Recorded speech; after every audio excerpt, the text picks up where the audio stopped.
La gestion de la paye des employés au niveau d'une base de données Odoo passe par différents modules qui sont les employés et la paye. Il faut d'abord faire une première vérification, à savoir que ces deux modules-là soient bien installés. Puis, dans le module application, allez vérifier dans la catégorie ressources humaines que le module ou le sous-module contrat des employés a bien été installé. Nous aurons besoin de cela pour ensuite réaliser et traiter la paye au niveau des salariés. Alors, que faire dans un premier temps? Vous pouvez créer des employés et notamment des départements ici de rattachement. Donc là, par défaut, on pourrait dire par exemple, dans la partie administration, nous avons un seul membre pour l'instant. On peut ajouter dans ces départements, eh bien, pourquoi pas le département achat. Le département parent peut être la partie administration. On peut éventuellement aussi proposer un gestionnaire ou un responsable de ce département. Vous cliquez sur le bouton sauver et revenez sur la partie département. Vous voyez qu'ici, donc, le département achat a été géré.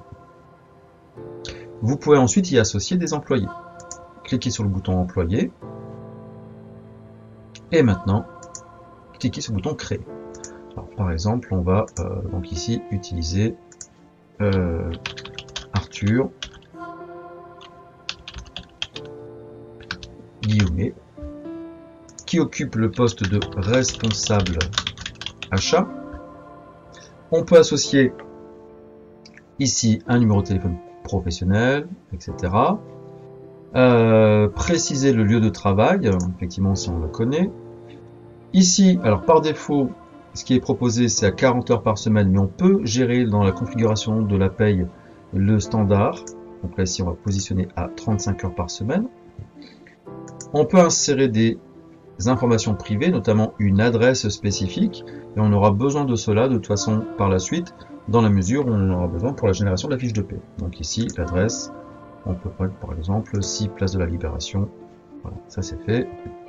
On peut positionner donc ici une nationalité, donc France, etc., ainsi qu'un certain nombre d'informations sur l'état civil, s'il est célibataire, etc.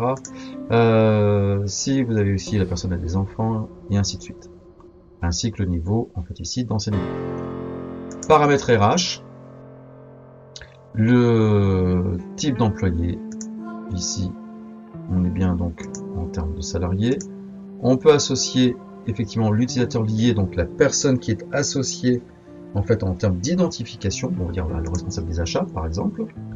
On peut préciser un contrat en cours. Actuellement, effectivement, ici, la personne n'a pas de contrat. Elle est à 0 contrat. On pourrait dire ici associé, donc contrat numéro 1405, responsable achat.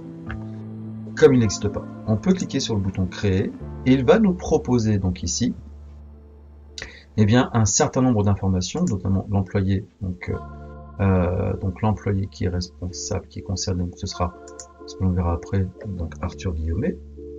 Vous avez donc les heures standards, 35 heures par semaine. Alors, on nous donne les informations sur le salaire. On nous propose ici de positionner le salaire brut, on va dire par exemple 2500 € brut, mensuel. On peut rappeler donc ici donc les différents éléments. Donc là pour l'instant, le contrat n'est pas encore créé. On va simplement le sauver. Il nous demande le responsable RH, donc on va dire le propriétaire, enfin, voilà, le responsable. Vous cliquez sur sauver. Le contrat a été créé. Vous verrez qu'en fait on pourra aller modifier aussi ce contrat et le personnaliser. On en aura besoin tout à l'heure. Donc quand votre salarié a été créé, il vous suffit de cliquer sur le bouton sauver. Vous avez un certain nombre, donc ici les informations ont été générées. Et vous voyez que du coup, on a bien donc cette personne, Arthur Guillaumet, est bien liée à Proclasia, en fait, qui est l'administrateur en fait et le gestionnaire du département achat. On va revenir donc sur nos employés.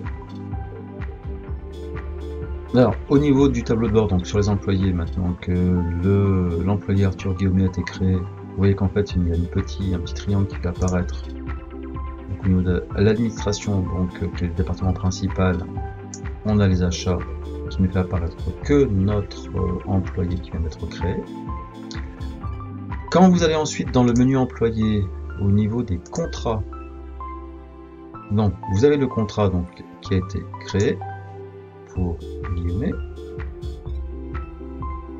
On peut donc ici donc associer un contrat. On va donc créer Arthur guillemets. Voilà, poste occupé. Donc c'est le responsable achat. Voilà.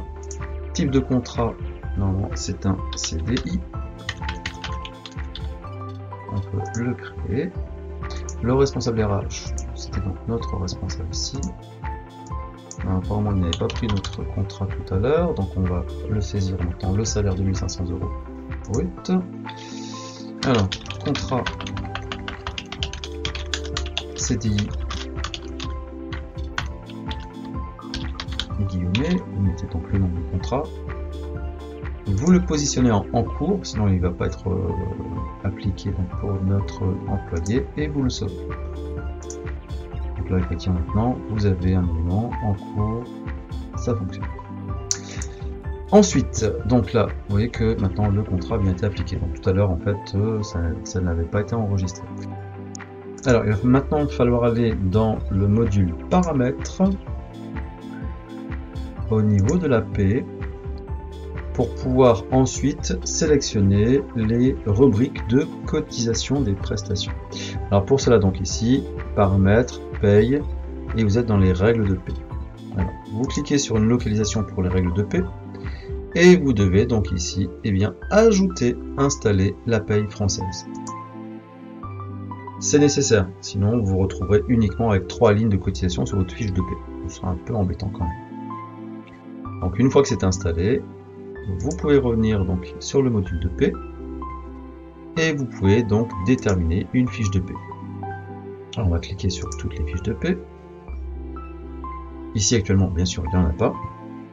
Donc on va créer une fiche de paie par exemple pour le mois de février puisqu'on était au mois de mars. Alors l'employé, on va donc sélectionner Arthur Guillaumet. Vous voyez qu'automatiquement, vous voyez qu'il a récupéré son contrat. Là ici, bon, pour l'instant, on n'a strictement rien.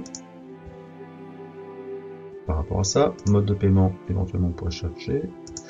Alors on va revenir sur les jours travaillés. Donc ici, dans notre cas en fait, on pourrait très bien décider de terminer automatiquement de récupérer les les pointages etc. de salariés, mais on ne le fait pas. On va calculer la feuille. Donc là ici la structure nous la demande. On va dire que c'est un employé cadre.